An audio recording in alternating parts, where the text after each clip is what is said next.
Staying Alive UK. Share your story. Welcome to the Share Your Story podcast. I'm Michael D. Groot and I'm your host. I'm excited and delighted to have on the podcast today an amazing coach, facilitator, visionary and friend, Jacqueline Hollows. Hello, Jacqueline. Hi, Michael. Thank you. Jacqueline Hollows is the founder of Beyond Recovery CIC, a social enterprise that was created to serve individuals and professionals within the addiction and criminal justice fields. Through one-to-one coaching and group workshops, Beyond Recovery uses a psychosocial paradigm called the 3 principles to create change and tap into the source of unlimited peace of mind and well-being.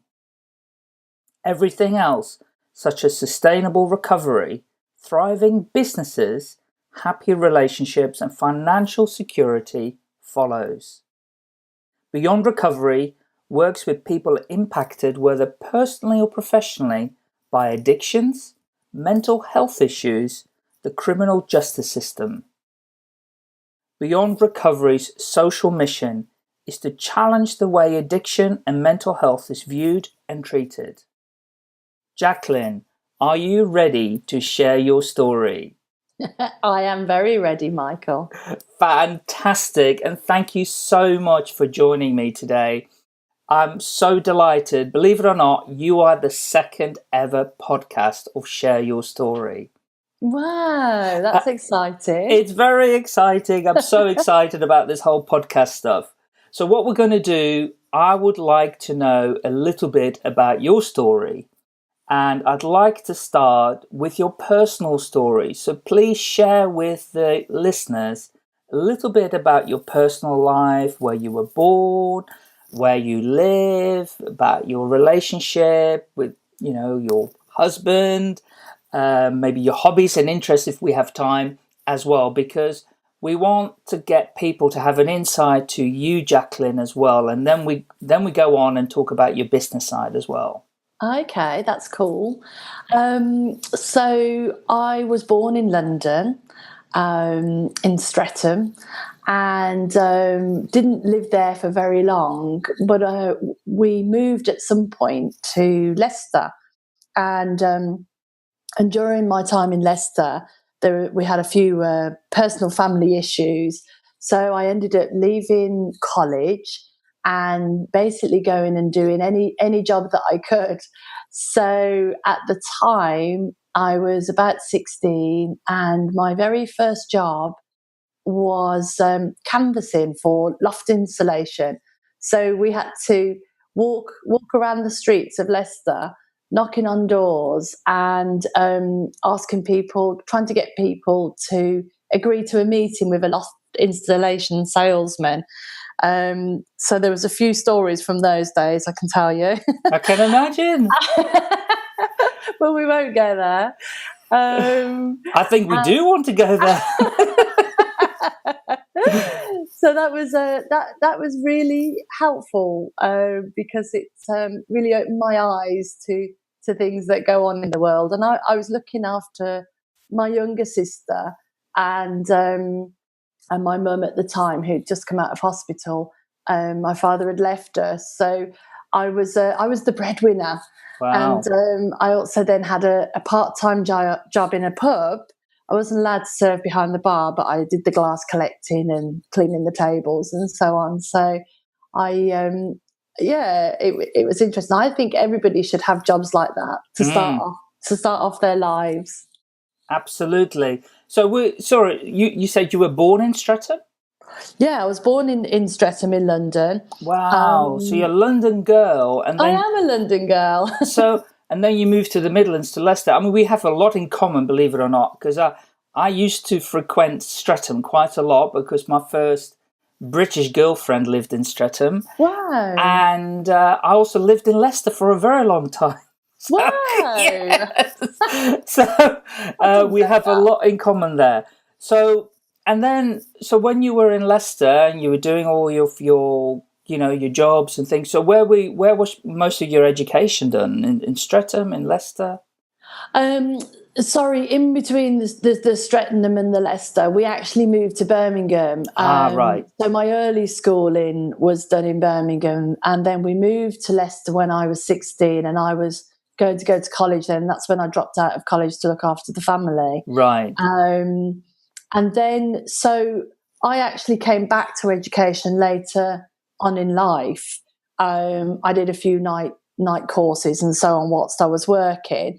And then when I was 29, so quite a few years later, I then decided to go to university. So I then went to Aston University, and that's when I got my first degree and, sort of got qualified, if you like. But early education, there wasn't a lot of it. No.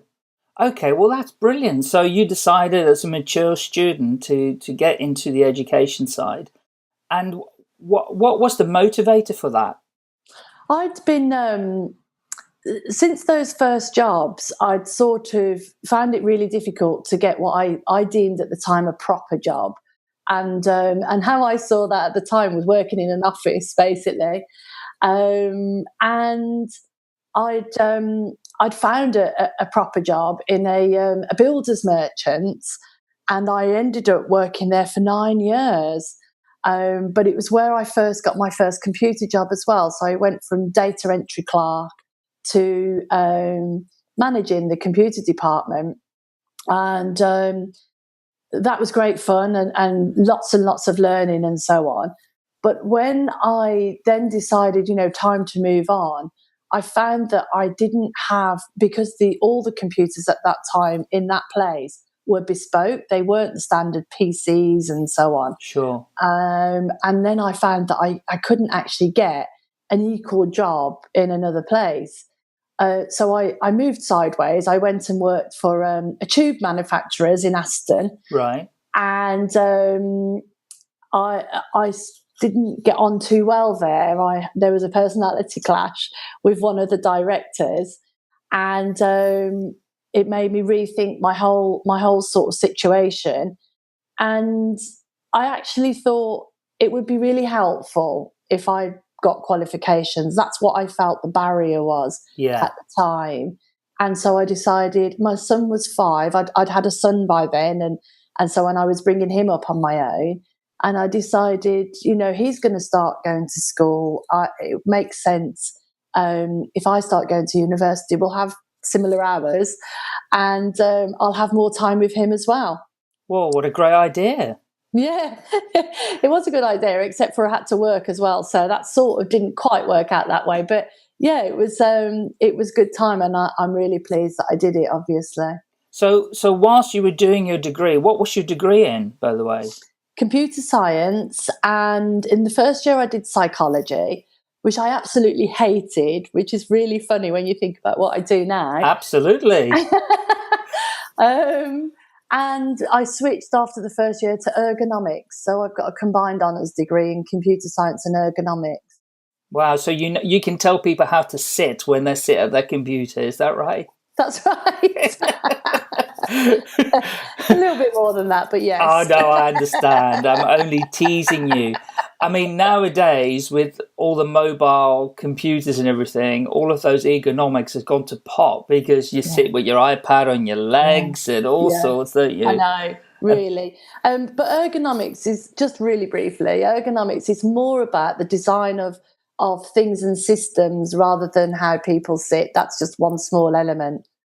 That makes it a lot more interesting, because that will have helped you to a degree, I believe, what you do today as well. It absolutely did. Yes, it's really interesting to me that all of these things come together, and when you look back, you can really connect the dots. But yes, it does. I've actually got a second degree. I went on after that to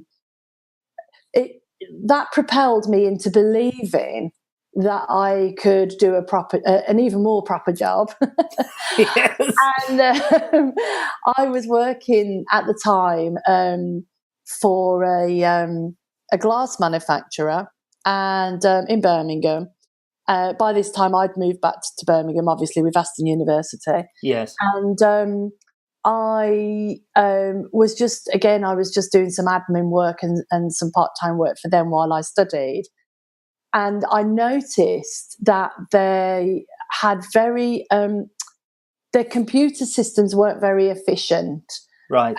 So, for instance, the lady who printed all the purchase orders and so on did them manually, and the man who had to collect the man from the goods in and goods out had to walk down his factory, across the road into the building where she was, stand and wait for her to finish her conversation. She would then go into Microsoft Word, print off whatever he needed, and then he would take that and walk back down and go back to the end of the factory and hand that over. And that alone made me realise, I'm sure that they could have much more efficient processing and computer systems without spending too much money. And so I approached the MD and said, look, I'm just about to finish this course at university, which he knew anyway. Could I come and work for you and help you improve your computer systems? It was just, I took a flyer. I was just a lowly admin girl. And he liked it. He said it was spunky. So And how old were you then? I wasn't young. I was 24. No. I was 34.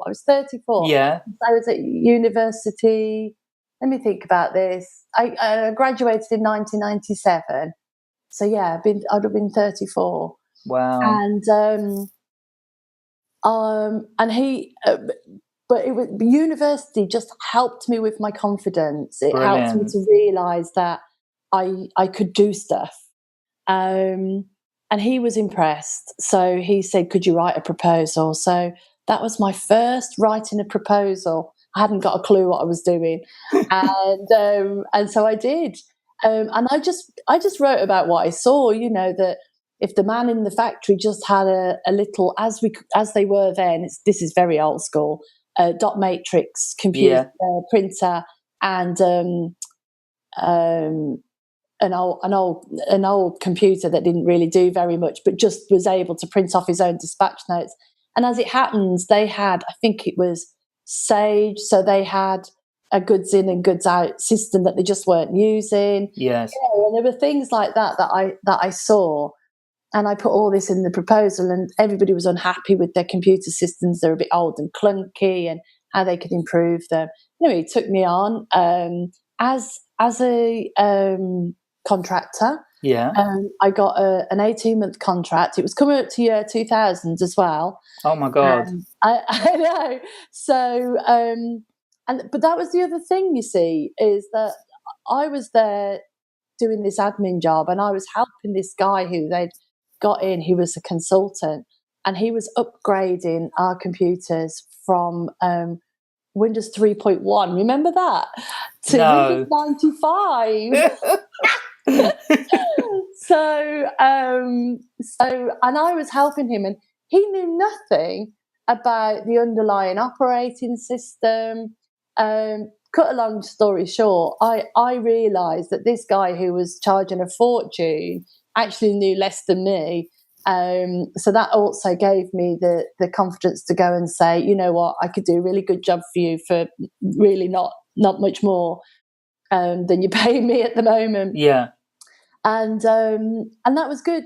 That was good because that sort of, in a way, that was my platform. I'd done that. I could put that on my profile. And I realised then that I could take that forward and go into other places. But it also meant the cast, the die was cast. I was now fully into being into computers, and I didn't even really like it. But there you go. So how from there then, in terms of writing your first proposal, getting your first kind of contract, how did that then develop into developing or setting up your own business? Really, those early days gave me it just showed me that you can do anything. And really, in a way, it showed me that there are no limits, that you can have an idea and just follow it. And you could be really surprised with the outcome. And so it was a really good platform, as I say, because even though I didn't know that at the time, it just meant that as I moved along through my life, then, as I said, I went and I did a distance learning master's degree in networking technologies and management. And every time I sort of felt like either I've done what I need to do at this job, or that I wasn't happy, I would just sort of have a thought about where to go next. And so, for instance, I was working for Birmingham Arts IT. I was the infrastructure and support manager, and they had a big change about how they ran the organisation. It was a publicly funded organisation, and after 2 years, and having worked my way through up to that title, I decided I didn't like it anymore, and I went off and started my own project management consultancy. So when I look back now, I see that I do that. I have an idea and then I just go and follow it. And I'm not afraid. It's a bit of an oxymoron. I'm not afraid of being scared.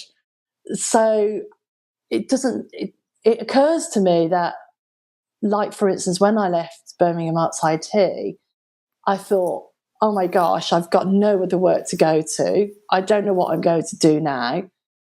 I think I'll start up on my own, but I didn't know how to or what to do. I just thought, let's try and find out. And really, in a way, that's how Beyond Recovery business was set up as well. So I've just, all along the line, followed the steps and followed the ideas. So when I set up the project management consultancy, I ran that for 3 years. It was very successful. Business came to me. I never advertised. I had a website and a business card, but I didn't need them. It was just for fun. And I was really, really lucky. And I had a lot of contacts in the field, I guess. So I had plenty of business. And I never thought of that company of being more than just a consultancy. And but in the end, a client I'd been working with for about 12 months was setting up an operations team in Leeds. And they asked me to come on board and go and set up that ops team. So I ended up being the head of operations and customer services for that company. Right. And I went and I had a flat in Leeds, and I commuted back at weekends, and got that all set up and so on. And then that went into liquidation, unfortunately. And that was when I started to rethink my whole career.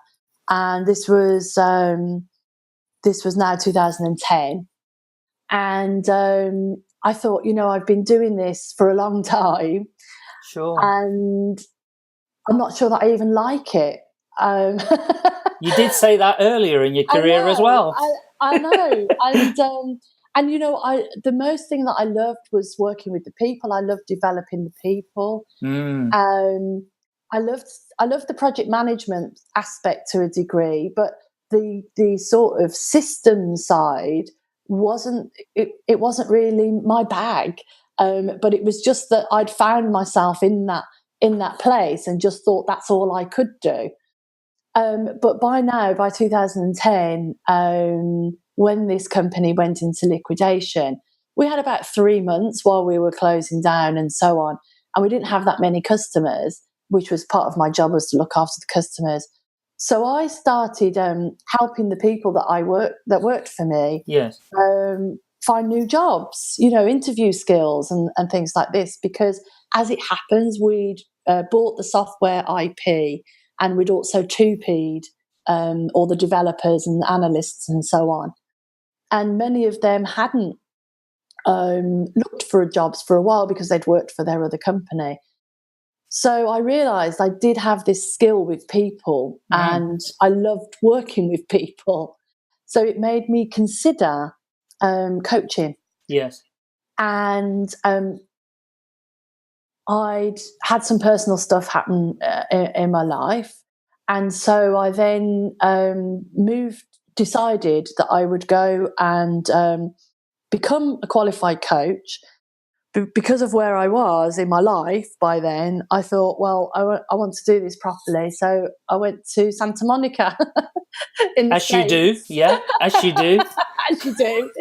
And studied with Michael Neal's Super Coach Academy. Right.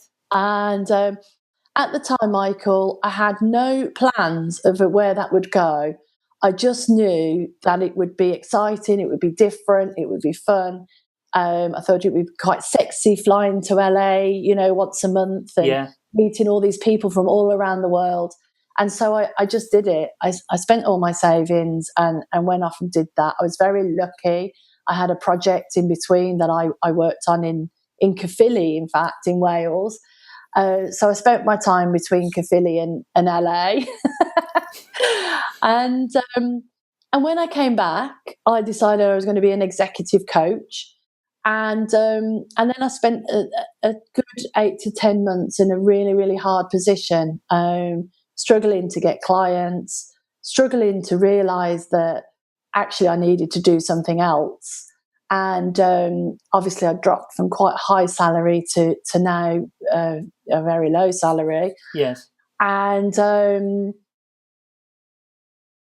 I came to a point where I suddenly realised I had to do something.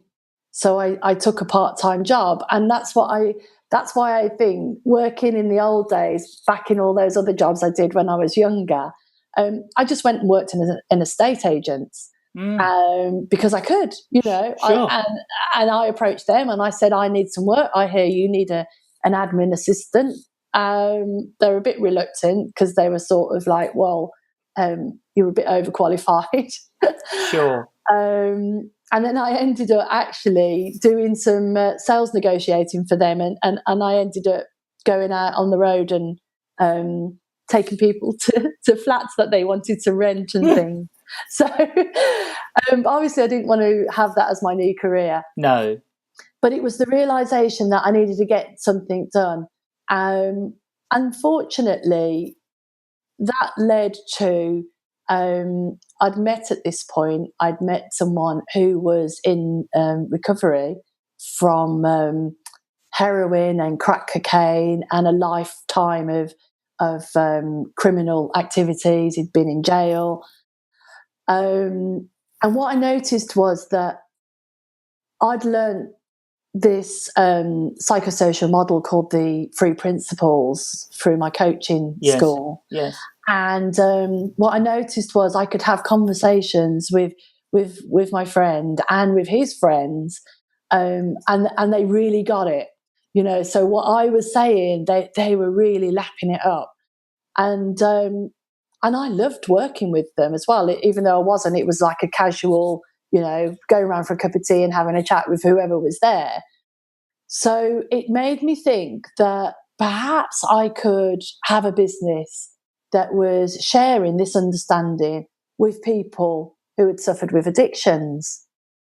And but I couldn't see ever how I would make any money. Obviously, well, not obviously, but many of the people that I spoke to didn't have any money at all, weren't working.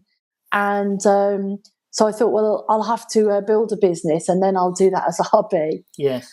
And then I was really lucky because the guy I'd met was starting at university, or he'd done a year at university, having had no qualifications the whole of his life. And he needed a student helper. And so I ended up becoming his student helper, and that was a paid role. And that meant that all my bills were paid. So I had that worry off my mind.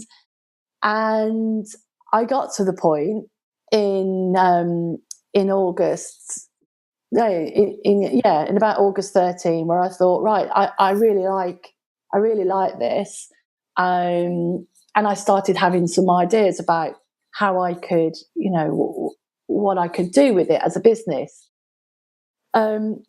But the real turning point was September 2013. There's a recovery walk in September. September is a recovery month, and lots of activities go on around the UK, celebrating recovery from addictions and mental health, and highlighting that the recovery is out there. And I'd volunteered on this recovery walk, and it happened to be in Birmingham at Highfield Park.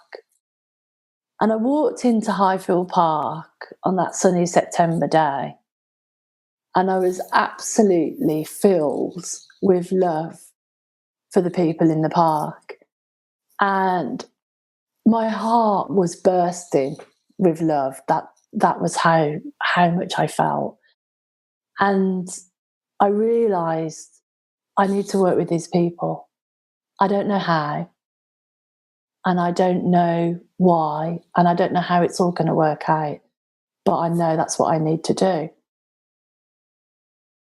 So that very day, I met someone who runs a recovery forum in Coventry, and we had a really, really good conversation. And he said, you need to come and talk to my group. So over the next 12 months, for free, I saw lots of clients came and they did one-to-one sessions with me, as I would have done with my executive clients. I still worked with a small handful of professionals, but mainly I saw these guys and girls, and I started building the business. I still had no idea how I would ever make money. But I knew it was what I had to do. So I felt at the time, if that means I have to work part-time and do this, that's what I'll do. And Jason finished his degree. He got a first-class honours degree in 2014. And I got married. Yay! Congratulations. Thank you very much. And earlier in that year, I'd been invited to the International Film Festival in Prague. And whilst I was in Prague, I realised that what I could do is, I was very lucky. I was a project manager. I could get a project, and I'd actually already been offered a project of 1 day a week, which actually paid all my bills. And I could put all my business acumen, all my focus, all my energy into making this idea of working with people in recovery, using the understanding that I'd learned as a business. So I knew I was getting married in June, and we were honeymooning and so on. So I thought, right, from August, that's what I will do. And that's pretty much what I did. So I would work on my project, which was a day a week. And then for the other 4 days a week, I did what I knew to do. So I networked. I came up with ideas for programs. And when I say I did what I knew to do, I just did what I knew to do, but I didn't know how to do everything. I just found out. And I was like I was a needle in a haystack.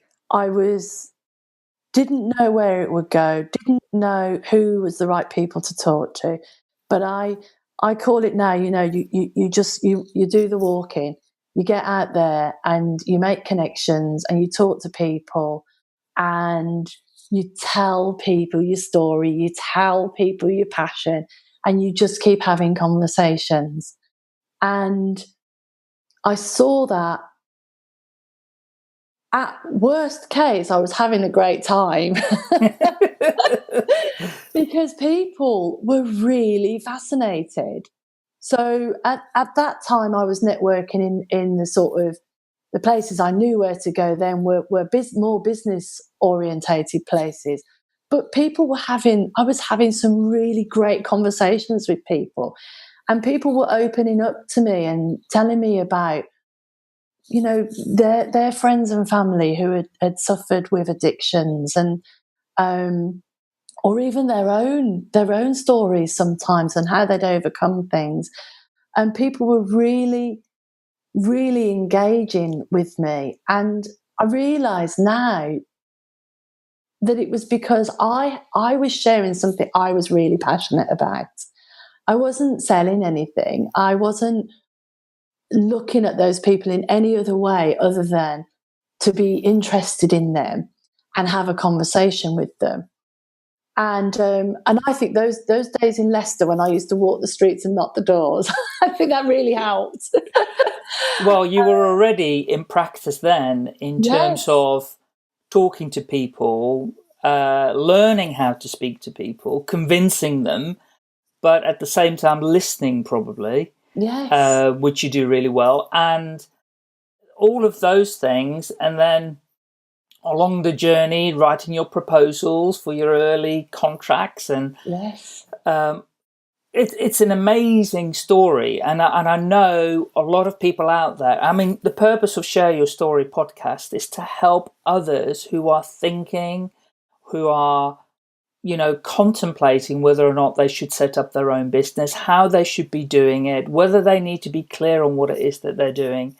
And actually, you are a life example of actually, you don't need to have all the answers. You need to have a bit of a gut feeling, and you need to have a bit of an instinct on what to do next and move in the right direction. But you don't need all the answers. And certainly listening to you, at each stage where you were at, you didn't have all the answers then.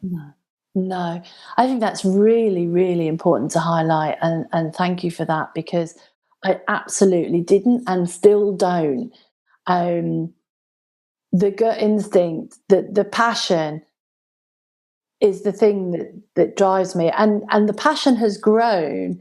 So it's that you just follow the next step. I see it this way, and when I used to go to these business networking places, there's all sorts of people selling you all sorts of things about what you should be doing. You should have a website, you should have SEO, you should have business cards, etc. You've got to do networking, you've got to do this. There's all sorts of options and confusion, really. Yeah. And who knows which order and which one first, and all of those things. And personally speaking, I don't think there is an order. I think that you know what to do next in the minute that you need to do the next thing, and you shouldn't be afraid of making mistakes, because I've made loads. We all have.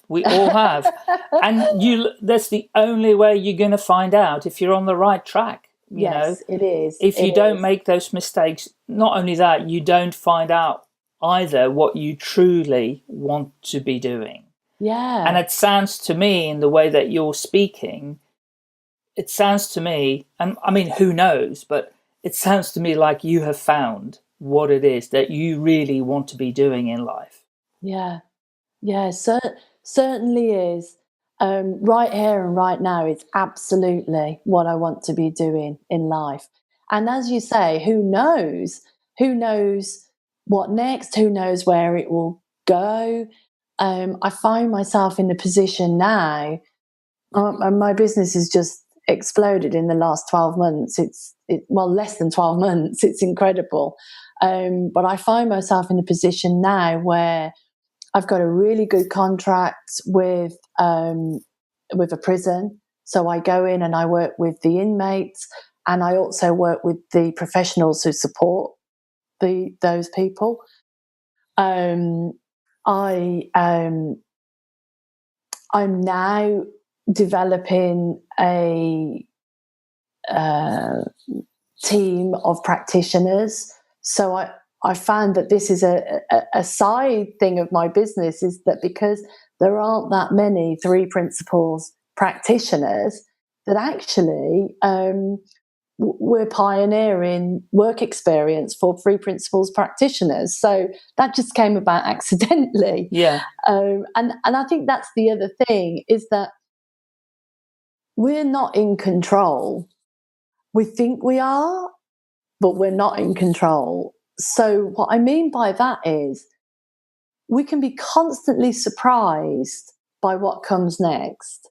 And if you don't believe you're in control, you're able to embrace that next thing and incorporate it, or see the value of it. You know, that just things happen along the way that if you're able to stand back and when I say I've made mistakes, I don't even think about them as mistakes. I think about them as just, like you say, putting feelers out, seeing what works, what doesn't work, fine tuning what you're doing. I heard a great phrase the other day, and that just sums it up for me, and that is experimenting. Yeah. That's what we're doing, as business owners. We're experimenting. Yeah. Oh, let's do this. Does this work? Oh, no, it doesn't work, And I always say to people, there is no such thing as failure, only feedback. And when we're doing experimentation, we get feedback. And that, as long as we listen to the feedback and then decide which direction we go to next, that's the only thing we need to be conscious of. Yeah. So Jacqueline, I'm conscious of time. I could listen to you for hours talk about this subject. I would like the listeners to just get a little bit of a sense of the 3 principles, because when I met you for the first time, or even, I knew you were in the coaching world, I hadn't heard about 3 principles. That came much later in us knowing each other. But, I'd never come across the 3 principles. And I know it's not an easy subject to explain. I realize that now. People need to, experience it. But could you have a go just for a couple of minutes or so, just explain the 3 principles? Yeah. So it has to start with a Scottish welder in 1973 had a enlightenment experience where he was just a normal guy, and he saw that human experience is created in this way, and that's now referred to as the 3 principles. And the principles are universal mind, universal consciousness, and universal thought. And the quick summary would be that we as human beings, as individuals, are experiencing life moment by moment through our thoughts, which are brought to life by our consciousness. So it's never what's going on outside of us, the traffic or our husbands or wives, that is creating an experience, so creating anger or upset or happiness. It is what's going on inside of us. So what is happening in our thoughts, which is brought to life by whatever state of mind we're in, let's say. So in a low state of mind, we see everything as being, it's not working, it's all bad, traffic's terrible.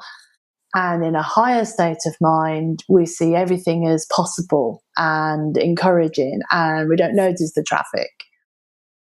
And so that is thought and consciousness, and universal mind refers to the essence, how I would describe it. It refers to the essence of human beings, that we are all part of an intelligence that is bigger than us. So this is the thing that lives us. This is the thing that guides us through life. How I see it is that mind is the thing that helps everything thrive. So flowers turn their faces to the sun, acorns turn into trees. We're all part of that life, of that essence, and that energy. And that actually, when we start to notice that, it's happening all the time anyway. We're born with this. I'm not teaching anybody anything. I'm sharing this understanding to point them back at their own wisdom. And that wisdom that I refer to is part of this essence. So we're guided moment by moment by an intelligence that's greater than us, if you like, because, and it's the common sense. It's the things that occur to you. I'll make that phone call. Why don't I go and do this thing? It happens all the time, but we've learned to really focus on our rational mind. You could refer to this as your intuitive mind, or you said earlier, gut feeling. That is far greater than we give it credence. And the 3 principles is about pointing us back to that understanding, that knowledge, and living from there. Because actually what happens is you start to see that you're less and less in control, and that life is trying to constantly nudge you and guide you in a way that is helpful and will help you thrive in whatever moment that you're in. And when you start to tune in more to that, your life becomes easier. Still stuff happens. You still get traffic. You still have the human experience of all different types of emotions. But life is easier, and you tend to thrive more regardless of your circumstances.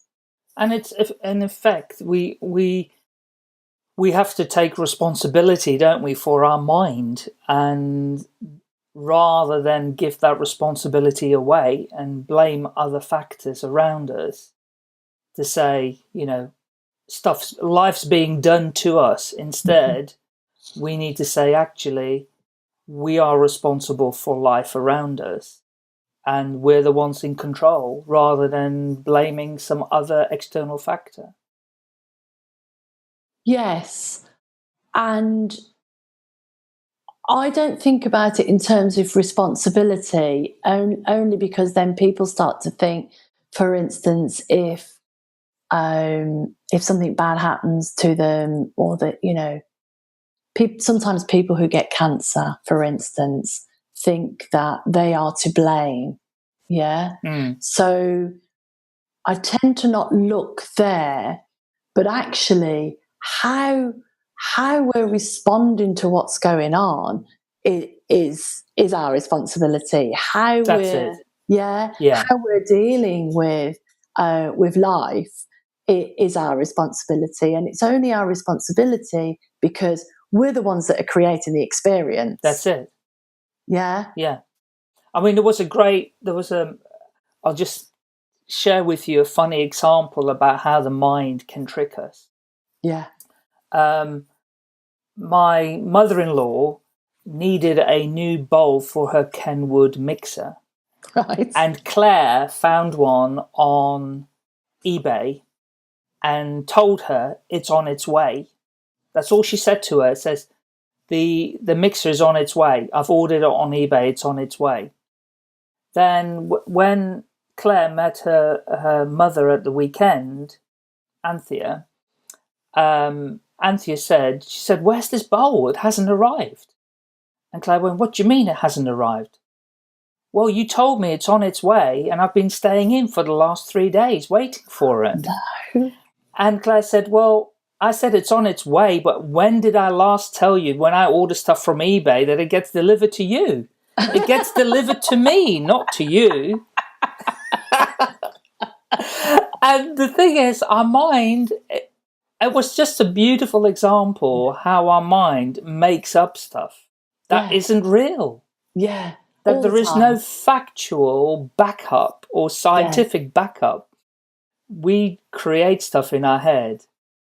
Well, I tell you what, we're going to have to do. I censored. We're going to have to do totally separate podcast on the three principles as well, yeah. because I think there's a lot more underneath that we haven't yet heard. But thank you for at least giving us a little bit of an insight to that. So I've got the last couple of questions for you.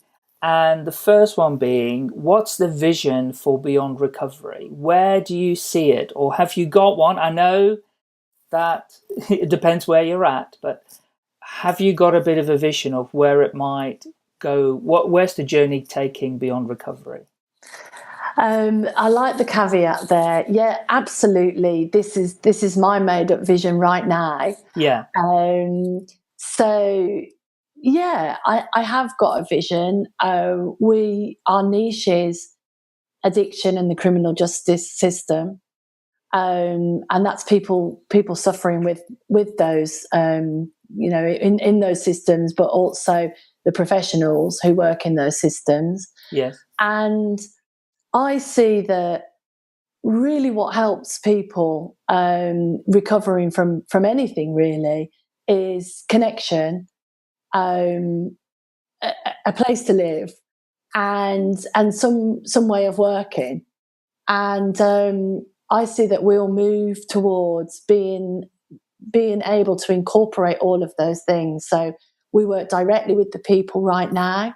Yeah. I see that we'll have housing that are three principles based, so that we can help people integrate and rehabilitate back into their communities. We'll be working with families. We'll be helping people. We'll create connections with organisations which will give people jobs and peer mentoring opportunities and so on, volunteering opportunities. So we'll be doing that. And so we've got quite a big vision, or I've got quite a big vision for where Beyond Recovery can go. But at Yes. the heart of that will always be serving the population that we love to serve. Yeah. Brilliant. And that sounds amazing, and wishing you so much success with your journey. And I know it's going to be amazing.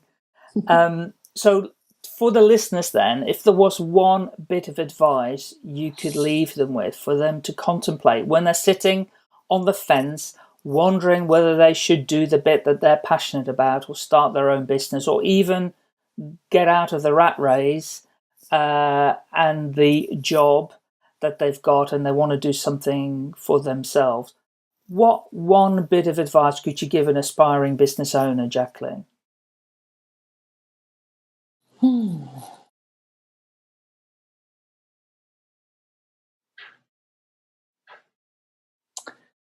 Well, it's easy to say, just do it, Yes. which is what the first thing that came to mind. But I'm going to say, you're not afraid of the thing you think you're afraid of. You're afraid of what you think about that thing. So just do it. Yeah. And fear is massive, actually, because I've heard lately some people that are wishing to start their own business or have started their own business and aren't making it, in their eyes, happen, or in their mind, I should say, happen. That the one thing they're most concerned about is being, the word that's been used is being a fraud, you know, being fearful that they're not going to be taken seriously. And I think this does happen with people coming out of corporate life, where, okay, you're part of a team and a bigger organization. To some degree, you're kind of hidden. Whereas when you come out on your own, it's just you now, there's nowhere to hide. And therefore it's like, oh, am I good enough? And I think fear does leave people sitting on the fence and wondering whether or not they should do it. So I think that is great advice. The fear isn't real. No, It it stands isn't for real. it's, false expectations or experiences appearing real. That's what fear is. Mm-hmm. Jacqueline, thank you so much for your time today. It's been really fantastic to learn about your business owner biography and everything that you've done. We wish you absolutely amazing success, and we will speak again. I know we will. And then the very, very last question, Jacqueline, is how can people find you? How can they get in touch with you? Learn more about the 3 principles? Please share with us your details on how people can get hold of you. The best thing to do at the moment is Twitter at beyond_recovery, or email Jacqueline at beyond-recovery.co.uk. I'm on LinkedIn and Facebook as well, but those are the 2 best ways of getting hold of me. Okay, fantastic. So it's Twitter, it is Facebook, it is LinkedIn, and it's also email. All of your details, all of these details will be in the show notes. So just have a look online at all of the details if you're listening this on the move, and get in touch with Jacqueline and start the conversation there. Love to. And thank you for coming on the Share Your Story podcast. I'm Michael D. Groot. We look forward to talking to other people in our next podcast. Please stay tuned, download the podcast, share it with others. Thank you, Jacqueline, and goodbye. Staying Goodbye. Alive UK. Share your story.